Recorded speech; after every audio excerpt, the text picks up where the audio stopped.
यूनिस जिंदाबाद, हाजी यूनिस जिंदाबाद, समाजवादी पार्टी जिंदाबाद, समाजवादी पार्टी जिंदाबाद। हाँ दे दो। नमस्कार जी। जैन चौधरी जिंदाबाद, जैन चौधरी जिंदाबाद, जैन चौधरी जिंदाबाद, अखिलेश यादव जिंदाबाद, अखिलेश यादव जिंदाबाद, अखिलेश यादव। कोई राष्ट्रीय अध्यक्षों के नाम पर और कोई पार्टियों के नाम पर एक एक जाति का वोट गठबंधन को देने का काम कर रहा है। मैं भी आप सब लोगों से दरखास्त करूंगा, मीटिंग 6 तारीख को लगेगी, हमारे नेता यशवीर सिंह जी आ रहे हैं, वो आपको समझाएंगे। यही दरखास्त करूंगा कि एक एक घर में जाकर ये सारी बातें हम 10-10 मिनट बताएं। और अगर इन लोगों को भगाना है, अपने नेताओं को जो किसानों की सुनने वाले हैं, जो किसानों की और मजदूरों की और दलितों की लड़ाई लड़ने के लिए खड़े हुए हैं, उनको कामयाब बनाएं। यहाँ पर निशान हैंडपंप का है, नल का है। 10 तारीख को एक एक वोट नल के सामने वाला बटन दबाकर मैं तुम्हारा भाई और बेटे देता हूँ, पूरी जिंदगी तुम्हारे साथ कंधे से कंधा मिलाकर तुम्हारी लड़ाई लड़ने का काम करें। एक एक वोट नल के सामने वाला बटन दबाकर गठबंधन को मजबूत करें, अखिलेश यादव जी को मजबूत करें, जैन चौधरी जी को मजबूत करें और मुझे भी आशीर्वाद दें। इसी के साथ मैं अपनी बात खत्म करता हूँ। जय भीम, जय भारत, खुदा हाफिज, जय राष्ट्रीय,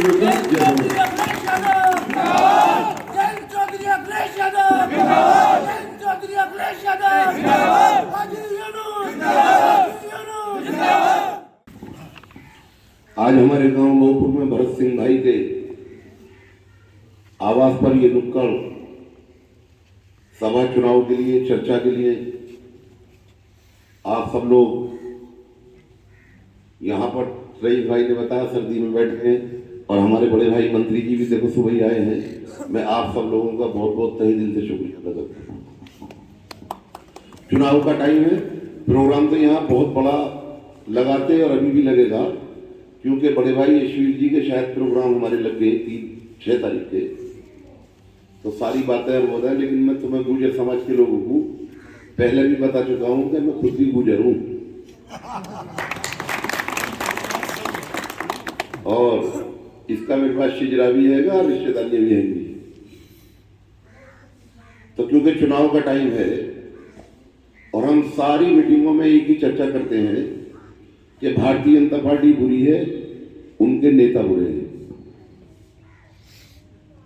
और मंच पर हमारे मामू गुलावटी वाले, रईस भाई, बंटी भाई, बड़े भाई, सम्मानित मंत्री रहे, आप सब जानते ही हैं, और सारे गांव के बुजुर्ग नौजवान, मैं सबका फिर एक बार शुक्रिया अदा करता हूं।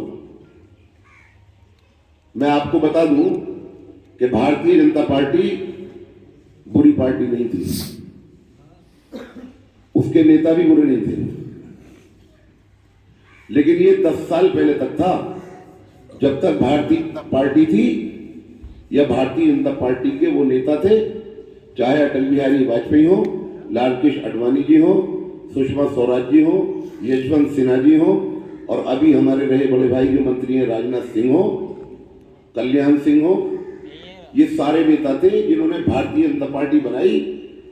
और वो भारतीय जनता पार्टी थी जो ना किसानों को अपमानित करती थी, ना आतंकवादी और उग्रवादी बताती थी, न 13 महीने उनको सर्दी में और गर्मी में धरने पे बिठाती थी, और न 56,000 केस लगाने का काम करती थी। आज तो ये पार्टी सिर्फ 2 लोगों की पार्टी है, जिनका नाम मोदी जी और अमित शाह जी है,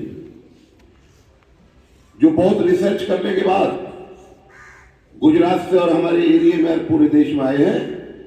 और सबसे पहली रिसर्च उन्होंने ये की कि भाईचारा सबसे ज्यादा कहां पर है और अपने धर्मों को और समाज को और लोगों को मानने वाले लोग सबसे ज्यादा कहां पर हैं। और जब इन्होंने देख लिया कि इस सारे का सारा काम उत्तर प्रदेश और बिहार से लगता हुआ, तो इन्होंने हमारे ऊपर अटैक कर दिया। अभी हमारे समाज की बात हो रही थी, जो गुर्जर समाज की बात हो रही थी, तो खाली वही अपमानित नहीं किया। मैं अपने समाज से कहना चाहूंगा कि समाजवादी पार्टी की सरकार रही हो या बहुजन समाज पार्टी की, सहारनपुर से लेकर और नोएडा तक और लखनऊ तक कई कई भाई हमारे मंत्री हुआ करते थे, सांसद हुआ करते थे। की लड़ाई जब तक रहे लड़ते रहे। मैं तो शुक्रिया अदा करूंगा इन दोनों नेताओं का कि इन्होंने ये गठबंधन बनाया और हम पर एहसान किया कि प्रदेश को बचाने के लिए आज सारे देश के नेताओं को जहां इन्होंने डरा कर और धमका कर, चाहे ईडी के बहाने हो, चाहे सीबीआई के बहाने हो। एक हमारा भाई जेवर से चुनाव लड़ रहे बढ़ाना जी, अभी चुनाव का पर्चा भरने से 8 दिन तक कम से कम 15 रेड है उनके वहां करी। ये नहीं चाहते कि कोई गुजर विधायक बने, सांसद बने या मंत्री बने, नहीं चाहते कि कोई बैकवर्ड का आदमी नेता बने, नहीं चाहते कि उत्तर प्रदेश के हमारे नेता चाहे जाटों में थे या गुजरों में या ब्राह्मणों में, कि ये उनके सामने कोई बोले, ये ऐसे नेता नहीं चाहते। मैं आपके ब्राह्मण समाज के भाइयों को बताना चाहूंगा कि हमारे गांव का एक हमारे भाई अभी छोटा, बहुत छोटी उम्र का आया होता में दुकान है सुंदर, वो घर पे गए थे, मुझे मालूम भी नहीं था, सच बता दूं, लिस्ट लेकर आया था कि प्रदेश में इस 5 साल में 667 एनकाउंटर हमारे ब्राह्मण समाज के लोगों की है। अगर कोई बदमाशी कर दो, कोई किडनैपर है कर दो, लेकिन उसमें ये एक ब्राह्मण समाज की बेटी जिसकी मात्र शादी को 48 घंटे हुए थे, उस 48 घंटे की शादी के बाद में आज तक जेल में है, उसकी क्या गलती?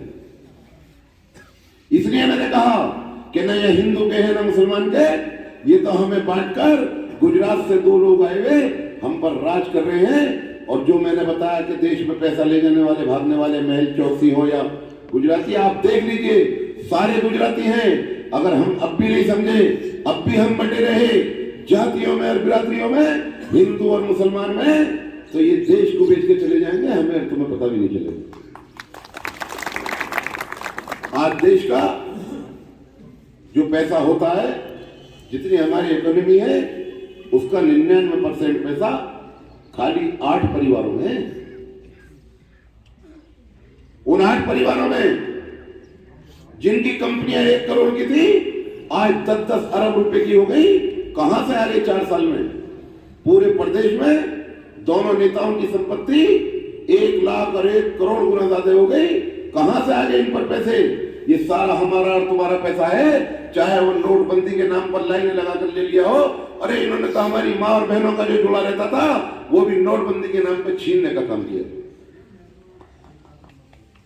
कभी नोटबंदी के नाम पर लाइन में, कभी जीएसटी के नाम पर लाइन में, कभी खाता खुलवाने के नाम पर लाइन में, और इसलिए लाइन लगा दी गई कि हमारे नौजवान नौकरी ना मांग लें, हमारे बुजुर्ग कुछ पूछ न लें कि देश में 7 साल में क्या हुआ है, और कहते हैं 70 साल में देश में क्या किया है। अगर 70 साल में नहीं किया था तो आज कौन सी चीजें तुम बेच रहे हो जो तुमने पैदा कर दी? वही चीजें बेच रहे हो जो देश की सारी जनता ने 70 साल में अपना टैक्स देकर, 70 साल में खेती कर कर, 70 साल में इस देश को वहां पहुंचाया था। वही संपत्ति तुम बेचकर और हमारा पैसा ले जाने का, लूटने का काम कर रहे हो। आप देख लीजिए, इनसे सावधान रहना पड़ेगा। पैसे वाला डिपार्टमेंट, ये हमारे नौजवान खड़े होंगे जिसको बीसीसीआई कहते हैं, अपने बेटे को चेयरमैन बनाने का काम किया है। ना वो क्रिकेटर है और न कभी क्रिकेट खेला है। और क्या किया है? सारे हमारे जाट और गुजर, हमारे नौजवान लड़के जो 5-5 साल और 7-7 साल से अपनी पर प्रैक्टिस कर रहे थे, दौड़ रहे थे रोडों पर, इस 3 साल में इन्होंने कोई वैकेंसी निकाली? किसी को नौकरी दी? जब आए थे तो कह रहे थे काला धन लाएंगे और 15-15 लाख रुपए सबको दिए जाएंगे। मेरे खाते में तो आगे थे और किसी के में ना आए हो तो पता नहीं, मुझे तो दे दिए थे। अगर हिंदू मुसलमानों की बात करते हैं तो मैं आपके जितने लोग हैं सबको कहना चाहता हूं कि मुसलमानों का नाम लेकर हमारे हिंदू समाज को, हिंदू भाइयों को और बुजुर्गों को, नौजवानों को खाली बहकाने का काम करते हैं। वरना मैं आपको बता दूं कि मुसलमानों को तो ये आपसे भी अच्छी तरीके से रखते हैं। इनको पता है कि जब तक हम मुसलमान करते रहेंगे, हिंदू समाज का वोट लेते रहेंगे और 15% लोग, तुम 85% पर अपनी सरकार बनाकर और राज करते रहेंगे। यही तक भाईचारा खत्म नहीं किया। एंड तो ये हो गया कि अब जब इन्हें दिख गया कि अब ये पूरा हो गया है तो इन्होंने तो हमारे तुम्हारे सारे भगवानों को भी बांटने का काम किया। अगर भारतीय जनता पार्टी को, इन दोनों नेताओं को, इसलिए मैंने कहा कि भारतीय जनता पार्टी नहीं है कि इनकी पार्टी को जो हमारा हिंदू भाई अपनी नहीं कहेगा उसको नकली हिंदू बता देते हैं, और जो इनकी पार्टी को कहेगा उसको असली हिंदू बता देते हैं। मंदिर सब हिंदुओं के लिए होते, सारे लोगों के लिए होते, मस्जिदें भी हमारे लिए होती हैं। अभी हमारे वहां इज्तिमा हुआ था, हमारे कुड़बल गांव में मंदिर है, सौयों लोगों को उन मंदिर वालों ने 3 दिन तक खाना खिलाया और वहीं नमाज पढ़वाई और वहीं रखने का काम किया। इन्होंने बांटने का काम किया है, इन्होंने नौकरियां खत्म करने का काम किया है, किसानों को मारने का काम किया है, जातियों में बांटने का काम किया है, हमारे नौजवानों की नौकरियां छीनने का काम किया है।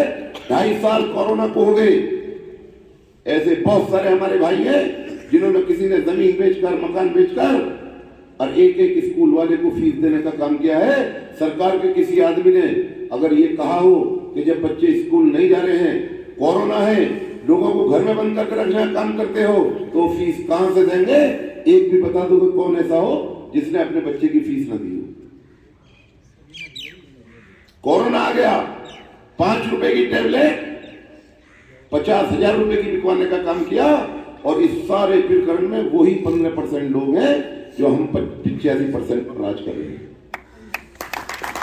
आप देख लीजिए, मुझे कोई जरूरत नहीं है, ये हमारे वैश्य समाज के भाई होंगे, अगर सारे हॉस्पिटल हैं तो देश में उन्हीं 10 लोगों के या 10 परिवारों के हैं जो हमारे वैश्य समाज से आते हैं।